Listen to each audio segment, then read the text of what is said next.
Hi கோட்லாக். இன்னைக்கு வந்து கால் user ஃபங்க்ஷனுங்கிற ஒரு கால் பேக் ஃபங்க்ஷனை யூஸ் பண்ணக்கூடிய ஒரு ஃபங்க்ஷனை தான் பார்க்க போகிறோம். அது காலபிள் அப்படிங்கிற ஒரு டேட்டா டைப் இருக்குது. நம்ம பிஹெச்பியில் பார்த்துருக்கலாம். ரிசோர்ஸ் ஐ திங்க் அதில் இருக்கும்னு நினைக்கிறேன். நார்மலாக நம்ம ஒரு அரே ஃபில்டர் ஃபங்க்ஷனில் பார்த்தீங்கன்னா வேல்யூ பாஸ் பண்ணிட்டு கால் பேக் யூஸ் பண்ணோம். அதே நம்மளாக டைனாமிக்காக ஒரு ஃபங்க்ஷன் கால் மேக் பண்ணணும்னா அது கால் யூசர் ஃபங்க்ஷன் அப்படிங்கிற இந்த இதை யூஸ் பண்ணலாம். இப்போ இது ஒரு ரெகுலர் ஃபங்க்ஷன். அந்த ஃபங்க்ஷனை ஒரு வேரியபிளுக்குள்ளே டிக்ளேர் பண்ணிட்டு ஃபங்க்ஷன் நேமை டிக்ளேர் பண்ணிட்டு அந்த வேரியபிளை பாஸ் பண்ணிட்டு அதுக்குள்ளே பேராமீட்டருங்கிறது இதில் ஆப்ஷனல் தான். நான் பேராமீட்டரையும் பாஸ் பண்ணுறேன். இந்த கீவேர்டை வச்சு நார்மலாக நம்ம ஒரு ஃபங்க்ஷன் கால் பண்ணுறதுக்கும் இது வழியாக ஒரு ஃபங்க்ஷன் கால் பண்ணுறதுக்கு வித்தியாசம் இருக்குது. பார்த்தீங்கன்னா இப்போ நமக்கு அந்த வேல்யூ ரிட்டர்ன் பண்ணி கிடச்சிருச்சு. அதே நேரத்தில் ஒரு கால் பேக்கும் நடைபெற்றுச்சு. ஸோ இது ரெகுலர் ஃபங்க்ஷனில் பண்ணுறோம். இதுவே க்ளோஷர்னு ஒரு ஃபங்க்ஷன் இருக்குது. அது அனானமஸ் ஃபங்க்ஷன்னு ஜாவாஸ்கிரிப்டில் சொல்லுவாங்க. அதை வச்சு எப்படி கால் பேக் பண்ணுறதுன்னு பார்ப்போம். ஸோ இது பார்த்தீங்கன்னா அனானமஸ் ஃபங்க்ஷன். நம்ம வேரியபிள் வேல்யூ டிக்ளேர் பண்ண தேவையில்லை. ஒரு ஃபங்க்ஷனே வேரியபிளாக டிக்ளேர் பண்ணி வச்சுருக்கோம். ஸோ அதை கால் பேக்காக கால் பண்ணி அதுக்குள்ளே பேராமீட்டரில் வேல்யூவை பாஸ் பண்ணிட்டோன்னா நமக்கு க்ளோஷர் ஃபங்க்ஷனை ஈஸியாக டைனமிக் ஃபங்க்ஷன் காலுக்கு யூஸ் பண்ணிக்க முடியுது. ஸோ இதுவே ஒரு கிளாஸை வச்சு பண்ணி காட்டுறேன். கிளாஸில் எப்படி ஒரு டைனமிக் ஃபங்க்ஷன் கால் பண்ணுறதுன்னு. ஓகே, இப்போ நார்மலாக கிளாஸ் இது கிளாஸ்க்குள்ளே சாரி ஸ்டாட்டிக் ஃபங்க்ஷன் வேணாம், பப்ளிக் ஃபங்க்ஷன் வச்சுப்போம். ஸ்டாட்டிக் வேண்டாம், நார்மல் இதை வச்சுப்போம். Normal class normal function.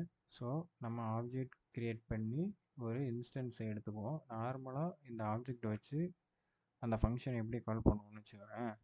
Dollar greater ஆரோ கிரீட் அப்படின்னு கொடுத்து அதில் சார்லி அப்படின்னு கொடுப்போம். நார்மலாக பிஹெச்பி ஃபங்க்ஷனாக தான்.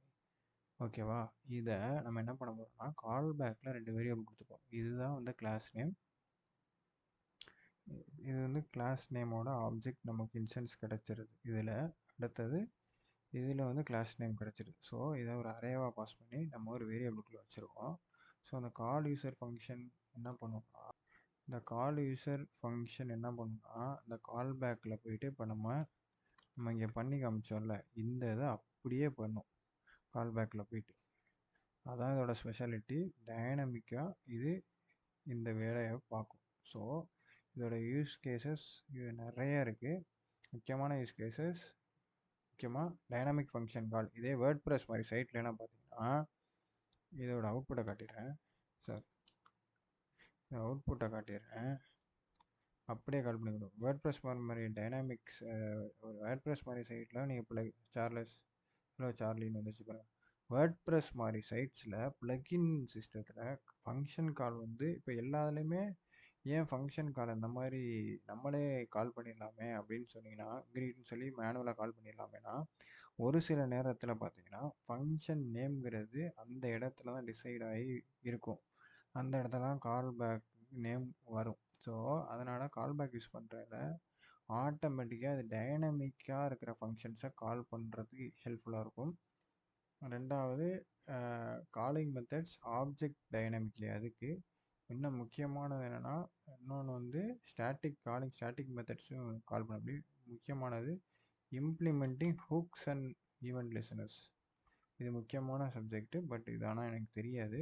வர காலங்களில் இதை பற்றி வீடியோஸ் பார்ப்போம். Hooks and event listeners in PHP. உங்களுக்கு வேறு ஏதாச்சும் தெரிஞ்ச யூஸ் கேசஸ் கால் யூசர் ஃபங்க்ஷன் பற்றி தெரிஞ்சால் சொல்லுங்கள். பாய்.